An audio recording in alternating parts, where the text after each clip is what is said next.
Good morning, Abraham. It is. I'm grateful that I attracted you calling me this morning, and I'm grateful to you for calling me. Ever since I was 8 years old, I don't know why I'm crying. Every time I went to the principal's office or anything like that, I worried about myself being written about in the tabloids. I don't know why. I know that's strange. So I'm sitting in here and I'm supposed to be famous. I don't know why. I don't know anything about it. But as I move through my life, the reasons change depending on my variance and alignment. But that's the constant. It remains. Well, there are a number of things that we want to give to you. It's a very fun way of unfolding this, isn't it? So, first thing that we want to say to you, there are many. The first thing that we want to say to you is when you are focused in an environment such as a school setting, sort of a little community where everybody knows everybody or to some degree, it's easy for you to become aware that other people are aware of you. And what they think of you became important to you. Now, it's interesting. How often did you go to the principal's office? Not very. Maybe twice in elementary school. But everything in your whole life, you went twice? Maybe twice or 3 times. I mean, not very often. But I was always living in the fear of every decision I made would someday mean something or affect. Well, it's interesting that it's extraordinary that something so insignificant in terms of the amount of time it happened. In other words, most thought that you were going to say, every day they called me in there. Every day they paraded me in front of all of the others. And the reason that we're playing with you about this is because this is something that almost everyone feels, and it's really a good basis to begin with here today. It's not an easy thing to be here in this physical body with so many people aware of you, and you not beginning to accept and even gather feedback on their approval or disapproval of you. And the reason that you felt that so early on, even in elementary school, is because even back then your guidance system was letting you know that caring about what somebody outside of you is thinking about what you're doing is taking you off your path of your own guidance system. You may have heard us talk about this, but we're going to throw it in here because it's a very good foundation for everything else that will happen today. The source within you sends you forward, or you come from that vantage point or decision. You live life and you become more, which the larger part of you embraces and becomes. And then the emotions that you feel are all about whether you're keeping up with you, who you've become, or not. That's the guidance that you counted on utilizing. But when most of you get here, the big people who surround you approve of some things you do and disapprove of other things you do in order to try to guide you to please them. And we started with that this morning. If Jerry and Esther's happiness is dependent upon everybody scrambling around and pleasing them, they're going to be in a lot of trouble because everybody's not going to scramble around and please them. But when you discover that your happiness is only dependent upon your own management of your own gap, now you've clicked back into using your guidance system. And so what this whole conversation is about is something that you uncovered at a very early age, which is, how can I manage to feel good when there are so many people out there that would be asking so many different things of me? Esther, like you, remembers her first transgression, her first real transgression in kindergarten when she climbed out the window. And to this day, she does not know what came over her. It just seemed like a really good idea. She climbed out the bathroom window and Miss Rolfe caught her. And the feeling of shame, Esther can still remember the feeling of shame because it was the first bad thing she ever did, and she got caught doing it and punished. She had to put her head down on the seat through the whole lunch hour for everyone to see. And she never passes a bathroom window that she doesn't remember that great humiliation. Well, we're exaggerating that a bit. She sort of got over that a while ago. But what we're saying to you is, most of you have been subjected to people who have needed you to behave in a certain way in order for them to feel good, because they were people who had lost track of their own guidance system. So you're born into an environment, and you all are adults walking around in an environment where almost everybody is walking around you, and to the extent that they think they can control you or have power, they're saying to you, your behavior is important. And my opinion of your behavior is really important, and my opinion of your behavior should be your top priority. And we say, it's never going to happen. It's never going to happen, because you can't take in and you can't be all of those things for all of them. So then your world sort of breaks down into basically two categories. There are those who try their best to please everyone, and there are those who are wise enough to give that up, who are looking for their own guidance. And here's the tricky thing. You can't have one foot in both worlds, because when you give up trying to please others because they haven't been trained to understand, there's going to be a little repercussion in the beginning.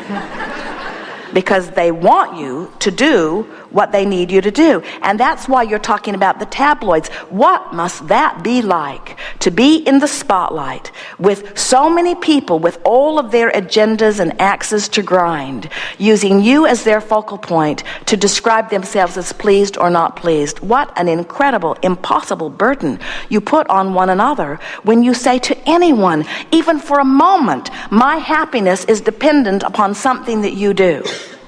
Because when you say that to anyone, you put them in an impossible position. Now, you have all of these rules and requirements. Employers have things that they expect, and your government has things that it expects, and your parents had things that they expect. You have all of these things as you socialize with one another that you begin to expect of one another. And we want you to understand, you are as a mass consciousness, and there is no threat here or nor danger here, but you're moving to a critical position because the energy is moving so fast, where in order to have your joyous survival, and we're only talking about feeling good, you've got to give up your concern about what anybody else is thinking about you.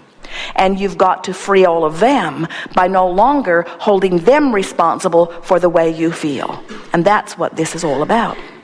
That's what this is all about. And when you take your walk, when you breathe your ear, look at the cooperative universe if you can't find cooperative people, you see. It stings when you care what people think, and someone who's looking at you has had a bad day, and they're looking at you through those lenses of disconnection, because someone who looks at you through a lens of disconnection cannot give you the feedback that you deserve. And when you ask for feedback through that experience, you can't possibly get it, you see.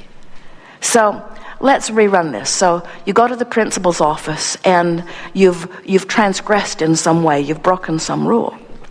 And you're there because the teacher's had it with you, and she's taking you to higher authority, who is now going to talk to you about what you've done wrong.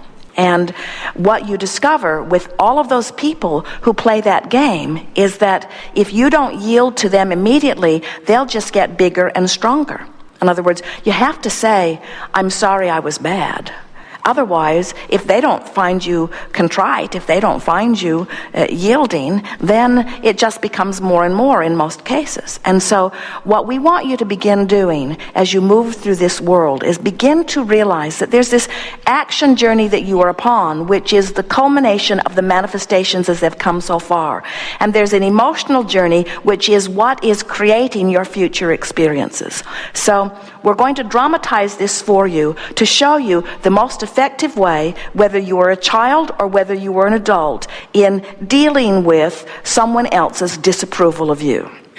So you're sitting there and someone says, I disapprove of you. And you say, yes, I see that that is so. And they say, do you know what you have done wrong? And you say, yes, I understand it fully. And they say, and are you willing to correct your ways? And you say, yes, it is my quest to live the most productive, good-feeling example of life that is possible. And then they say, all right then, now get out of here. But if you sit there and they say, do you know what you've done wrong? And you say, yes, but I think it's a stupid rule. Now, this is going to last a lot longer. In other words, what you want to do is understand where they're coming from and accept in your own mind that if you had 100 years, you could not make them understand who you are and why you feel the way you do. And it is a waste of life to try to bring everybody else in on the explanation. In other words, people don't have time in the details of their own life to understand all of the components that are interfacing with them. So now let's walk back through that quickly here for a moment, because we want you to feel the power of this. So someone is disapproving of you and wanting you to go there too. But it's not good for you to go there. And that's really the vibrational discord that is at the heart of everything here that you're talking about. It is never good for you to agree with someone else who is disapproving of you. Isn't that tricky? It is never good for someone else to agree with you when you disapprove of them. So what you want to do is make this uncomfortable moment as brief as you can make it by just taking your attention from it, by not going where, by not defending, by not justifying, by just accepting this moment. And this is what we've been building up to with all of this. Here's what we want you to accept in this moment. I am me, and I am intrinsically tied to source energy. And they are them, and they are also. And each of us have the opportunity to be in alignment with who we really are or not. And I clearly see that they are not. And that they think that by wrestling me to the ground, it will somehow make them feel better. But I know it won't make them feel better. Yeah.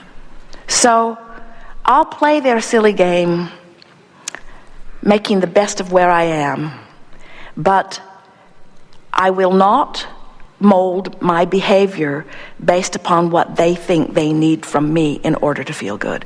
You just got to start there, you see. You have to decide, and this is really what the art of allowing is talking about. You have to decide whether you're going to close your gap by coming into alignment with the source energy that is you, or whether you will try to please that one and that one and that one and that one and that one, which you can't do, and keep your gap open. And everything that you feel, and all of the joy, all of the clarity, all of the vitality, all of the stamina, all of the energy of your body is dependent upon those choices, you see.